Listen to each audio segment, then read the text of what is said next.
बिस्मिल्लाहिर्रहमानिर्रहीम। आज हम तख्ती नंबर 1 का सबक नंबर 2 पढ़ेंगे। क़ ज़ आइन ग़ैन फ़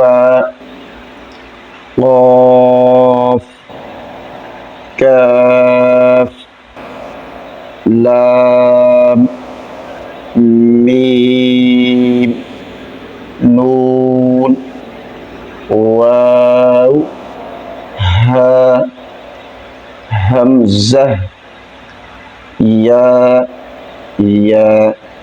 उस्ताद इकराम पढ़ाते हुए हुरूफ की अदायगी का इस तरह ख्याल करें।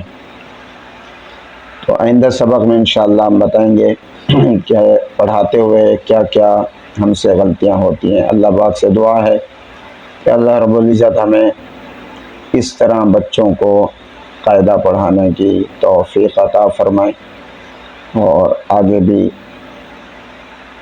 शेयर करने की